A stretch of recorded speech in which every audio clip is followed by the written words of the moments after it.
Oi, gente. Boa tarde, tudo bem? Hoje é quinta-feira de tarde.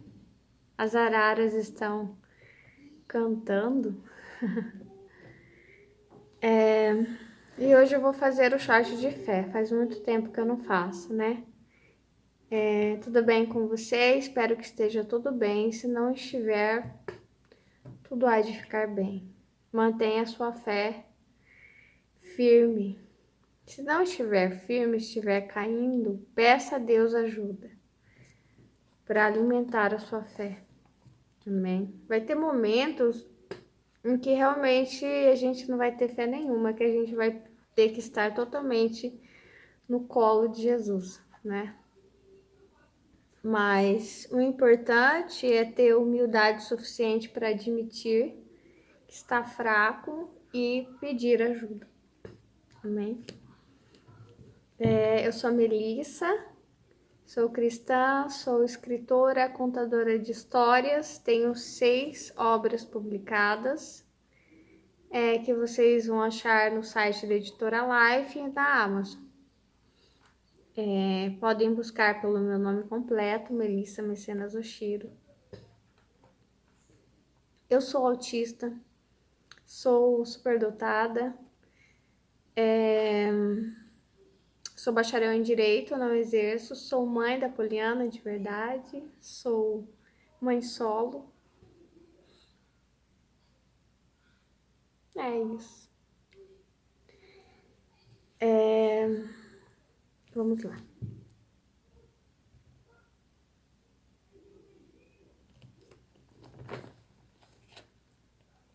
Isaías 44, 6.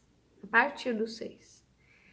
O Senhor, o Rei e Salvador de Israel, Deus Todo-Poderoso, diz: Eu sou o primeiro e o último, além de mim não há outro Deus. Haverá outro que seja igual a mim? Pois que venha à minha presença, apresente as suas razões e prove que está dizendo a verdade. Quem anunciou tudo o que ia acontecer? Já houve alguém que desde o princípio sempre pudesse contar as coisas do futuro? Meu povo, não tenha medo, nem fique apavorado. Não é verdade que desde o princípio eu sempre anunciei a vocês o que ia acontecer? Vocês são minhas testemunhas de que isso é verdade. Será que há outro Deus além de mim? Não, não existe outro protetor. Eu não conheço nenhum. Eu acho importante continuar aqui no 9, tá? Os que fazem imagens não prestam, e os seus deuses que eles tanto amam não valem nada. Os que adoram imagens são tolos e cegos, e por isso serão humilhados. É uma grande tolice fazer uma imagem para ser adorada como se fosse um deus. Todos os que adorarem serão humilhados. Os que fazem ídolos são apenas seres humanos. Nada mais, que eles se reúnam e se apresentem no tribunal. Ali ficarão apavorados e serão humilhados. O ferreiro pega um pedaço de metal, coloca nas brasas e depois, com toda a força, vai batendo nele com o martelo até formar a imagem. Ele trabalha tanto que não come, nem bebe e acaba perdendo as forças. O escultor mede um pedaço de madeira e com um giz desenha nele a figura do ídolo. Depois, com as suas ferramentas, ele faz uma estátua com a forma de um belo ser humano, para ser colocada num templo. O escultor vai à floresta para cortar uma árvore. Escolhe um cedro, um cipreste ou um carvalho. Ele só corta árvores bem grossas, ou então planta uma e espera até que a chuva faça crescer. O homem usa uma parte da madeira para fazer um fogo. Ali ele se esquenta e também assa o pão. A outra parte da madeira é usada para fazer uma imagem. O homem fica de joelhos e a adora. Assim, metade da madeira serve para fazer um fogo. O homem assa a carne, come e fica satisfeito. Também se esquenta e diz: Que fogo bom! Já me esquentei bem. Com a outra metade da madeira, o homem faz uma imagem, isto é, um Deus, depois fica de joelhos e a adora. E faz esta oração: Tu és o meu Deus, salva-me. Essa gente não tem juízo. Eles fecharam os olhos e não podem ver nada, fecharam também a sua mente e não entendem nada. O homem que faz imagens não entende nada e não tem a inteligência necessária para dizer a si mesmo: ora, com metade dessa madeira eu fiz um fogo, assei o pão, assei a carne e comi. E com a outra metade eu fiz esta imagem nojenta. Agora aqui estou eu adorando um pedaço de madeira. Adorar uma imagem não adianta nada, é o mesmo que comer cinzas. O homem que adora imagens não pensa direito, mas vive enganado. Ele não pode se salvar, pois não é capaz de dizer: isto que está na minha mão não é um Deus, coisa nenhuma. E essa parte final é bem interessante, que parece que ele explica, né?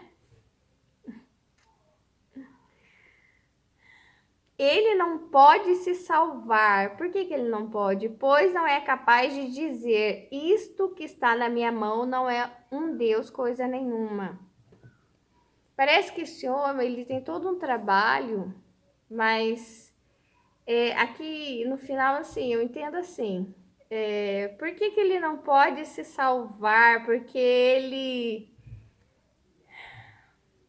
ele não consegue romper com essa dependência, entende? Do externo.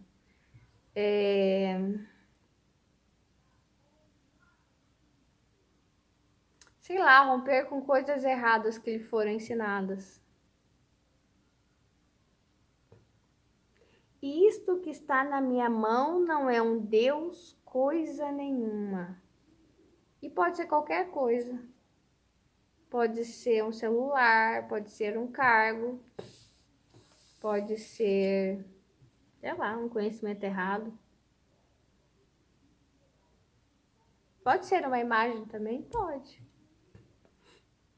Pode ser um relacionamento não saudável. Vive enganado. Aqui diz, ele vive enganado. E ele se engana. E ele não pode se salvar porque ele não consegue verbalizar. Isso aqui não é um Deus na minha vida. É muito interessante isso. Eu já li essa passagem, mas assim, nunca tinha prestado bem atenção. Ele tem um material em mãos, né, que é necessário para a sobrevivência dele.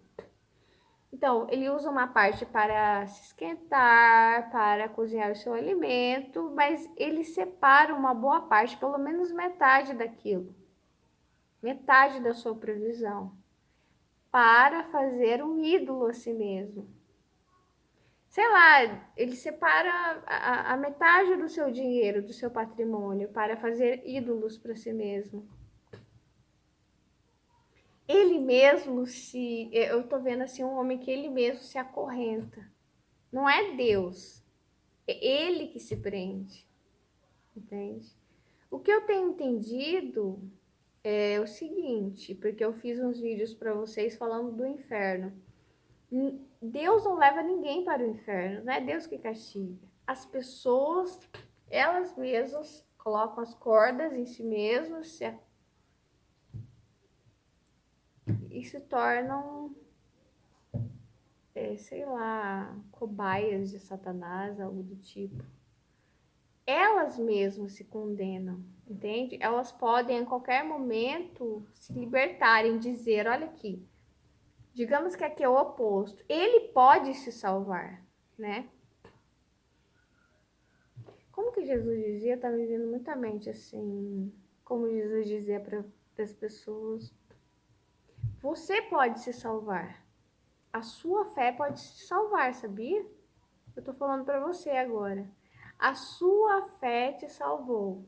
É o que Jesus dizia para as pessoas. Elas têm essa liberdade de se salvarem a partir da fé. Seja feita conforme aquilo que você crê, assim será. Entendeu? Não que Jesus não vai ser necessário, mas ele te empodera assim. Ele diz para você. Ele disse para as pessoas, ele diz para nós: a tua fé pode te salvar.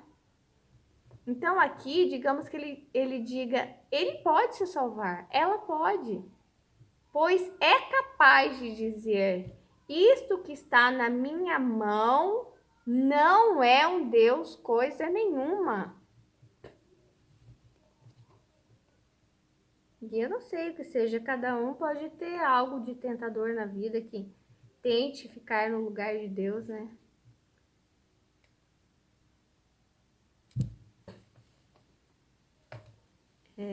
E é gasto metade da provisão, né? Sobre nisso. Gasta muito dinheiro com algo que é uma mentira, sabe? Que é irreal. Esse dinheiro poderia ser usado, sei lá, para ajudar pessoas, para tanta outra coisa, pela própria benfeitoria da própria pessoa mesmo, né?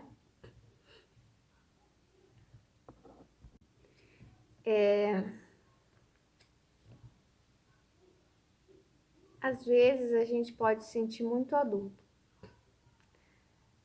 muito independente, muito realista, mas como eu fiz o vídeo ontem para vocês, que eu saí da terra de Ré e vi a Terra e tive a impressão de que estamos equivocados em muita coisa, uma das coisas é que não somos tão adultos assim, não somos tão realistas assim e não somos tão independentes assim.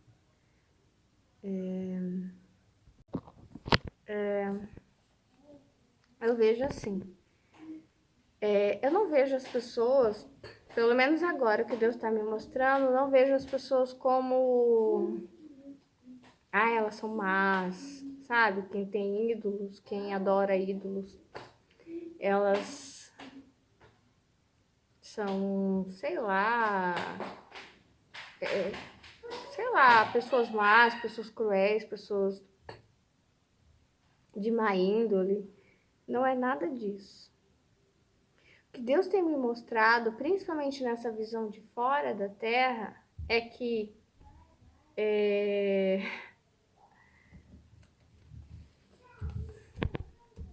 vamos lá, é difícil. Difícil de explicar porque a minha visão, eu tenho tentado justamente isso, olhar de fora. Quanto mais de fora, melhor, para que eu compreenda melhor a vida humana. Então veja assim, nós passamos por várias etapas até chegar à fase adulta. E geralmente nessa fase, uns 40, depois 50, 60, 70, nós vamos nos considerando cada vez mais sábios e mais maduros. Entende? E aí está o grande erro. Nós não somos nem sábios nem maduros. Não somos nada disso. Nem sei se chegaremos um pouco a ser. Porque há várias cegueiras em nós que nós não enxergamos. Entendeu? Pode estar colado na nossa cara, né? Como as traves, né? Jesus fala. O cisco no olho, as traves. Então, o que acontece? A criança, ela reconhece logo que está errada, pede desculpas, né? Muda. Nós não. Por uma questão, sei lá, teórica, nós acreditamos nisso, sistematizamos a fase adulta como a fase madura. Então fica mais difícil de enxergar os erros justamente porque temos a falsa noção de que na fase adulta nós alcançamos a maturidade, não é verdade. Isso para ninguém eu tô falando. Não tô falando para um e o outro que é infantil. Todos somos imaturos. Né? Ou como se diz, destituídos, sei lá, da graça de Deus. Todos estamos enganados em muitas coisas, sabe? E Deus vai trabalhando isso em nós. Então, assim, essas pessoas que têm ídolos, elas estão um pouco mais enganadas, mais imaturas do que as outras que não seguem ídolos. Só que algumas pessoas, alguns grupos de pessoas já perceberam que a idolatria, ela rende muito dinheiro, entende? Então se cria uma ilusão na cabeça e no coração das pessoas, principalmente pessoas carentes, entende? Carentes de todo tipo. Carente de sonhos, de família, carentes de amigos, de prosperidade, carentes de identidade. Não se encontraram ainda quem são, por que estou aqui, para onde vou. Então elas estão mais propensas a caírem nisso. Então o que eu enxergo nisso? Não é má índole a idolatria, é ingenuidade, entendeu? É uma grande ingenuidade. E aí, o que Deus me mostrou? Deus me mostrou a cena do Náufragos. Náufragos? Acho que é. Com. Ah, eu gosto daquele ator que fez Forrest Gump. Peraí. Lembrei. Eu fui tomar água. Eu gosto de falar para vocês, porque o que eu vejo? Muitas pessoas que eu conheço têm dificuldade enorme de tomar água. Então eu falo mesmo, sabe? Tomei água. Quem sabe te dá vontade, você vai lá tomar água. Olha só, Tom Hanks, né? Náufragos. Ai, será que é esse nome? Acho que é. Enfim, ele se perde numa ilha e fica bastante tempo ali, né? E uma das coisas que ele faz para conviver com a solidão é que ele encontra, tem uma bola. É uma bola ou é um coco? Ah, agora eu não lembro, acho que é um coco, né? Que ele chama de Wilson. Entende? Então, o que eu vejo esse Wilson, que é uma bola, ou é um coco, ou, enfim, é um objeto? Eu vejo como isso, um objeto de idolatria, como assim, um vazio enorme, sabe, existencial, uma falta, uma carência que vai para uma ingenuidade muito grande de suprir aquilo, né? De ter alguém com quem conversar e tal, e aí que entram os ídolos, entende? Nessa carência humana, entendeu? É assim que eu vejo, né? Então, se o prejuízo não é para Deus, o prejuízo é para a pessoa que está buscando em algo que não pode te saciar, não pode fazer nada por você, entendeu? Esse objeto, esses ídolos, eles não podem, como diz aqui, só eu sou Deus, só eu posso prover aquilo que você precisa. Então, mais cedo ou mais tarde, essas pessoas terão, saberão disso, de forma boa ou ruim, entendeu? E nosso papel é orar, porque é difícil mesmo, né? Você se torna um apego muito grande. Eu lembro que ele perde essa bola, esse coco, acho que é uma bola, e é muito ruim para ele, né? Mas às vezes a gente tem que perder mesmo, né? Esses ídolos. O que eu acredito é isso. Quando você tem um ídolo, você se condena, entende? Você se afasta de Deus, você se afasta da sua missão, você fica mais com, sei lá, peraí. Eu acho que quando a pessoa tem um ídolo, ela começa a ter vários. Eu acho que não para, entendeu? E eu acho que a pessoa fica mais egoísta, entende? O ídolo, geralmente, é um objeto, né? Pode ser uma pessoa também. Mas isso vai impedir da pessoa ser generosa, sabe? Vai impedir tudo, vai impedir tudo que Deus planejou para essa pessoa, vai ser um impeditivo, né? Graças a Deus, hoje a gente já entende que o ídolo não é só um bezerro de ouro. Pode ser qualquer coisa, entendeu? Vou dar um exemplo bem. Deixa eu ver. Eu vou dar um exemplo, depois se eu lembro eu dou outro. A gente tá no mês de abril. O mês de abril é bem difícil pra mim, né? Porque meu pai faleceu no mês de abril. Ah, eu acho que eu demorei pra perceber que o meu pai ele tinha se tornado um ídolo pra mim. E que, assim, meu pai, no ano que ele faleceu, eu lembro, acho que eu já contei aqui, né? Depois que ele faleceu, eu tentei, algum tempo depois, ir à igreja. Eu fui, e aí eu fiquei poucos minutos, mas eu não tava engolindo aquilo, sabe?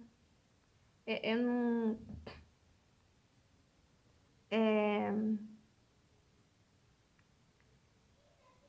eu pensei, esse não é o meu lugar, porque meu pai morreu, entende? Então, é,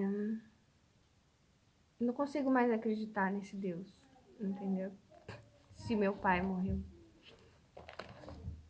É,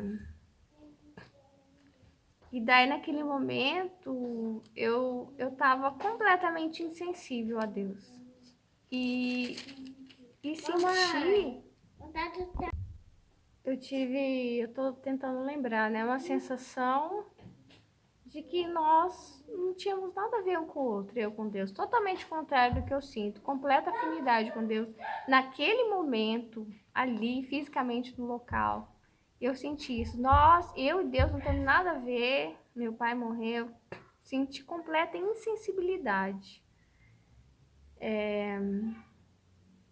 Outro dia, eu lembrei de alguém, tive uma visão assim, de uma cobertura de cimento, assim, meio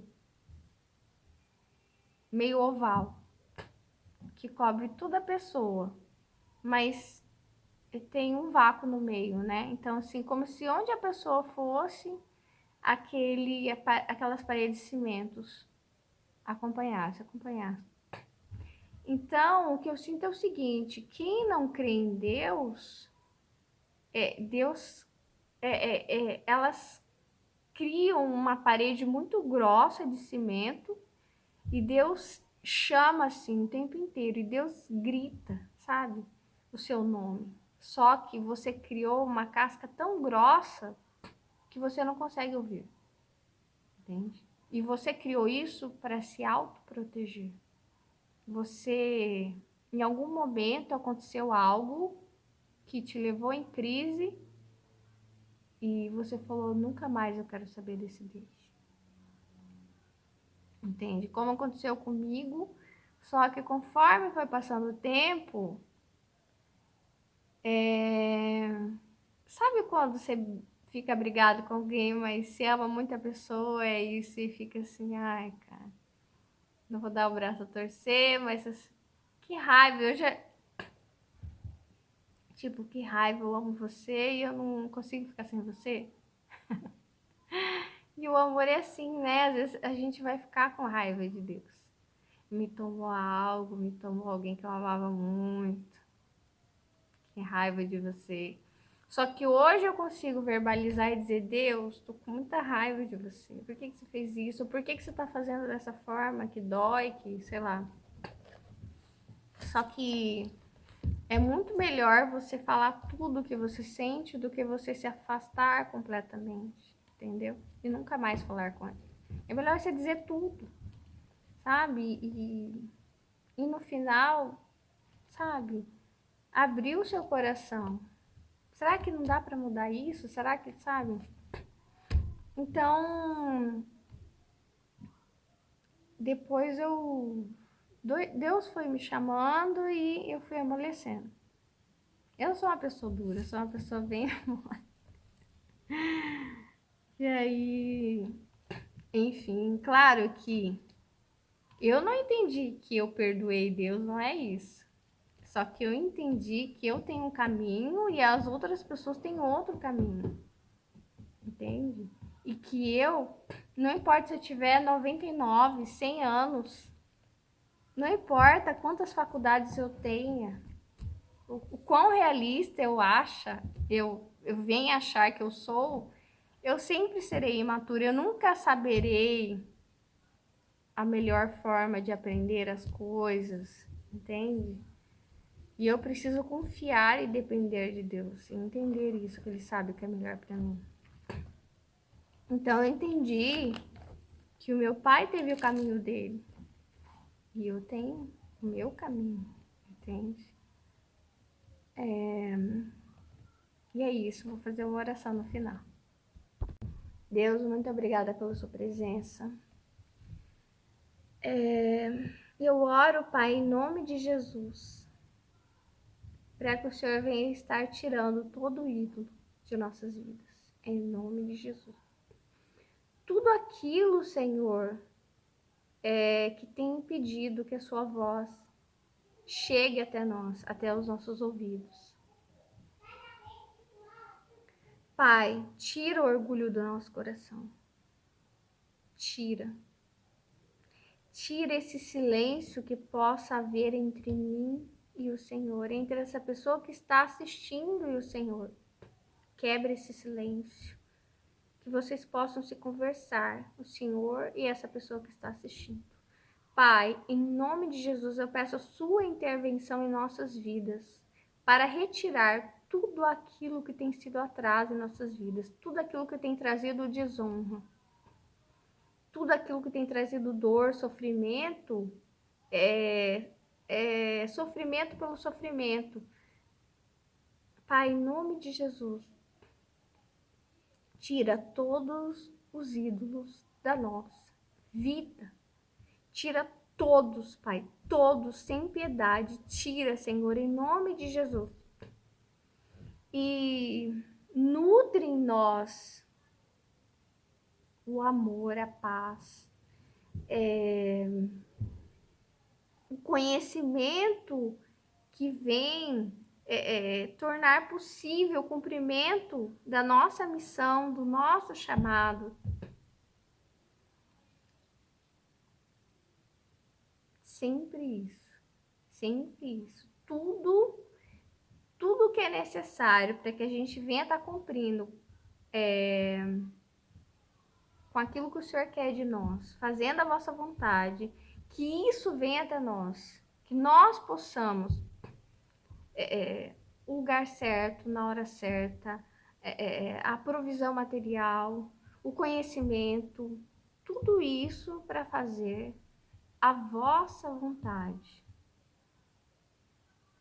Tudo aquilo, Senhor, que nós temos, que nós ganhamos, sei lá o que esteve, que está em nossas vidas e não veio do Senhor, nós devolvemos. Saia, em nome de Jesus. Amém, Deus, e que nós sejamos muito, mas muito felizes. Daí no final vou contar só um negocinho. Eu acho que eu já falei isso aqui, mas vou falar de novo, né? Meu pai faleceu e daí o meu meio de comunicação é a escrita. Isso aqui é muito recente. Eu sempre tive muita dificuldade de falar, né? E eu só consigo falar aqui porque, na verdade, eu estou sozinha, né? Eu sou autista, né? Então, para mim é muito difícil lidar com as pessoas. Então, o que que acontece? O meu pai faleceu e eu achei um meio de extravasar aquela dor, que era tipo escrevendo cartas para ele, homenagens. Então, todo ano eu fazia isso. Até que no ano que eu estava grávida, eu escrevi homenagem para o meu pai, revelando que eu estava grávida. Isso foi na Páscoa, né? Foi na Páscoa. Eu tava tão bonitinha, nem aparecia a barriga ainda. Eu lembro que eu tava com um vestido de lese branco com amarelinho. Tava tão linda, tava usando uma tiara que eu mesma fiz, amarelinha. Ai, ai. E aí eu falei comigo mesma e com Deus também. Esse é o último ano que eu faço isso. Eu vou esquecer o meu pai, né? Não esquecer, entende? Eu vou agora me dedicar à minha filha, né?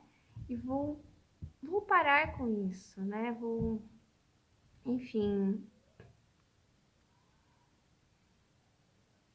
encerrou esse ciclo, essa parte, entendeu? Já extravasei minha dor e agora eu preciso me dedicar à vida, né? Não à morte, né? Não ao luto, mas preciso pensar naquele que está vivo e precisa de mim. Naqueles, porque não é só minha filha que precisa de mim. Quando a gente nasce, há muitas pessoas que precisam de nós. O mundo precisa de nós. Eu sempre digo isso aqui. Não perca a esperança. Pior que seja a sua situação, que você esteja doente, carente, pobre, abandonado, debochado, sei lá o que aconteceu, o que você perdeu, injustiçado, abandonado. Há uma multidão de pessoas que precisam da sua fé, da sua força, do seu testemunho, entende? Essa é a verdade, entende? As pessoas precisam de nós, do Deus que habita em nós, do Espírito Santo, como é que fala? Eu não sei, eu tô vendo assim, como se o Espírito Santo fizesse desenho em nós, movimento em nós, a nossa vida, a nossa vida como organismo vivo. Isso vai impactar as pessoas, sabe? Quando você se levantar, as pessoas acharem se agora ela não se levanta mais, agora ele não se levanta mais. A hora que você se levantar, vai ser igual um filme, sabe? Você vai pro cinema assistir, caramba, não acredito. Não acredito que essa pessoa tá vencendo. Essa pessoa tava cair, olha lá. Então, assim, o seu testemunho, sabe? A sua fé, a sua força, até a sua ingenuidade, o seu bom coração, a sua doçura, tudo isso, sabe? Nós não fomos colocados na Terra como peças avulsas que estão aí para fazer qualquer coisa, genéricas, não. Nós, eu creio, sabe, que nós temos um encaixe perfeito em várias situações, que você vai ser muito importante. Entende? Para salvar vidas, para edificar, para fazer a diferença, para abrir portas para pessoas, para alimentar pessoas, alimentando na boca mesmo ou espiritualmente, entendeu? Você é muito importante. Amém? Deus te ama e Deus quer te ajudar. Tchau, gente. Amo vocês.